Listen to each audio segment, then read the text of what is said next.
Indirian. To next $11. Indirian. Thank you.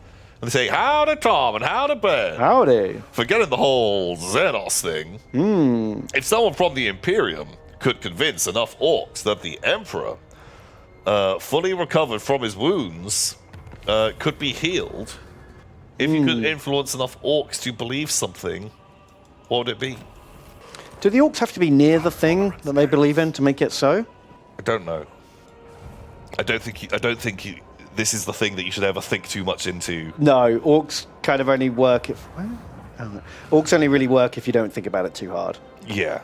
But I think they have like a collective psychic field. The Gestalt field. Yeah, so I feel like proximity is kind of a factor. Yeah.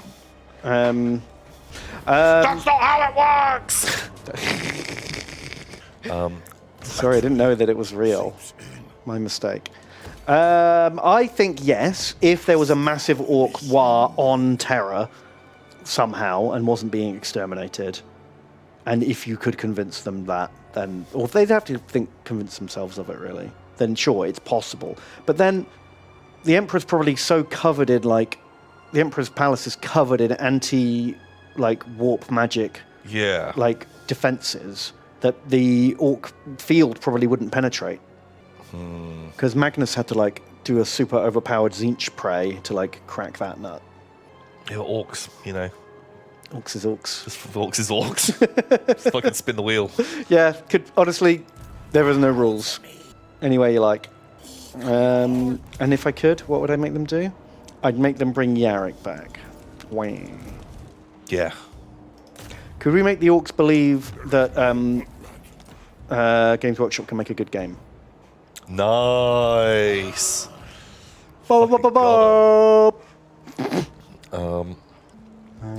Yeah, what if they make they get Yarrick to come back, but Yarrick, a bit like all the other fucking like weird Saint Celestine and things like that, because of the Orcs, Yarrick keeps turning up a bit like the Green Knight. Oh, okay, yeah, like Legion of the Damned. Every now and again, just Yarrick, it just comes to on this battlefield and like fights against them. Because the Orcs think like that's what happens, like he's some kind of avenging spirit. Yeah, and they're like, oh shit, we're like attacking these people. Yarrick must be here. They're holding out, they're defending too well. It's the only way to explain why they're holding on. And so if the Imperials fight hard enough and can hang on long enough, the Orcs imagine Yarrick comes to save them. And I love that. Like the white dwarf. Yeah, God, there's a lot of that actually in Warhammer, isn't there? They do it all the fucking time. Because there's the Blood Angel guy as well, the Sanguinator. Yeah. The Legion of the Damned. Saint Celestine. Yeah. The Green Knight. The White Dwarf. The White Dwarf. I'm sure there's more. If they just believe hard enough and they will come. What's his name? Kaldor Drago. Yes. He just pops out of the warp in a time of dire need. You're right. The entire new lizardman race. That's the thing. Yeah. There's at least 6 of them. Isn't Nakai kind of like, Nakai turns you're up. right. Doom Rider, although Doom Rider gets summoned. He does get summoned. That's they have to different. sing his sexy rap ballad. His cool power ballad.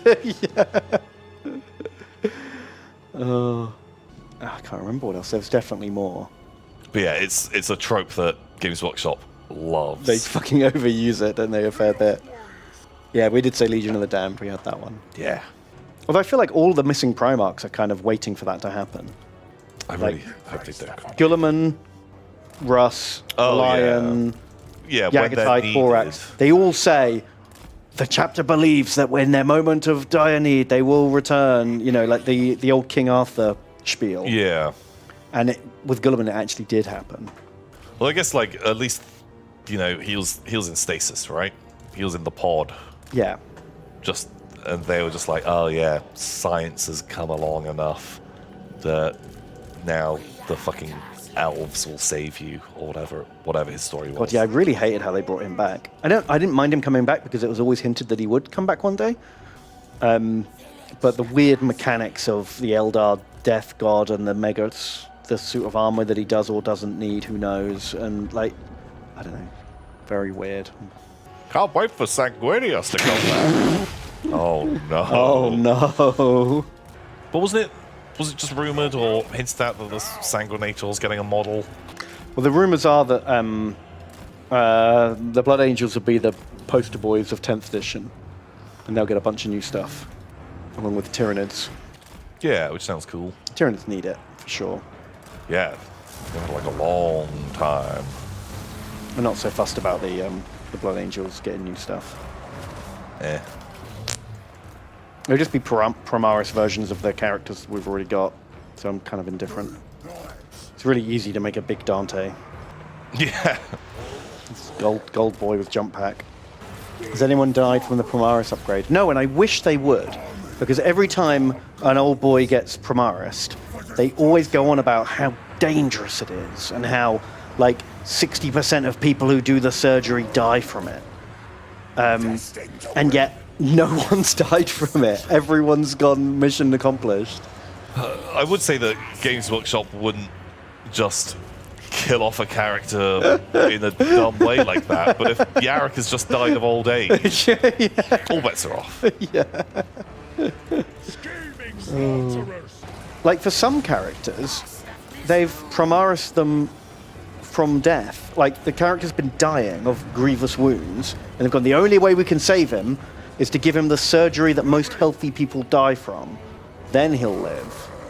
Which, I don't know, makes no sense to me at all.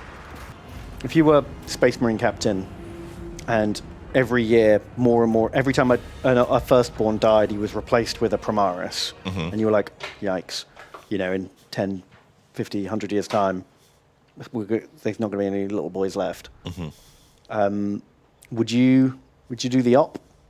Would you just be like, no, I'll just be tiny captain forever? I think it'll be weird after a while, me being like the little fella. Yeah. Speaking as a very tall man yourself. Yeah, something I would not enjoy at all. But isn't there like some weirdness with like the Primaris? Isn't like some Marines don't really trust them? Like they're different. Yeah. And so I don't love that they're just converting all the old characters into Primaris now. There's a really, really stupid bit of Primaris. I've had this rant before, obviously. But you know how the Dark Angels don't like outsiders? Yeah. Because outsiders might learn their evil secret. Yeah, their dark secrets. Dark secrets that they've murdered millions to keep. You know, real serious big secrets. So when all the Primaris turned up, and they were like, look, hundreds of new Marines for you who have been, you know, born and bred and trained by Mars. They're your new friends now. And the Dark Angels were like, okay, you guys can live in this bit over here. Yeah. And you're not allowed in any of our secret meetings. Well, I thought that was cool, because, yeah, they totally wouldn't trust those guys. Yeah. But they'd have to look like they were accepting them. And then be like, yeah, of course they can stay. And then we'd be like, okay, we've made your own little house. Yeah. But then, like, one of the captains nearly died fighting Araman. And the only way they could save him was to make him a big boy. So he's a big boy now. He was in the inner circle. So because he was a cool guy who they trusted, now he's a big guy. So now they trust all the big guys? But dig into it. Is that part of the plan? They're like, we got to give him the surgery. But as they, as they do the thing, they put the magic fucking balls in him or whatever, however you do it. Yeah, they just squeeze an extra lung in, I think. There's an extra lung and give him an extra testicle or whatever. Yeah. But while that's going on, he's got the sleeper agent hypno therapy going on. Oh. And so when he's next in the meeting, he's like, guys, look, I'm a Primaris now. Maybe we should let our brothers in. We should actually be chill. Because he doesn't know it, but actually he has been turned to whatever the thing that makes the Primaris. They've got the Manchurian gland. Yeah, installed. Exactly. Right. And okay, that's way more interesting. Because originally I was just like, just because he's big now doesn't mean these guys who have come from somewhere else can be trusted. Yeah. No, I think now that he's actually one of them, even if he doesn't know it, or he does know it, and it's just like, so soon. Paul is there, like beep booping. Yeah. His Soviet propaganda into his brain. Yeah, yeah. Ooh. There you go. Fixed it. There's a theory. That's right. Loyalty is stored in the balls. In the balls.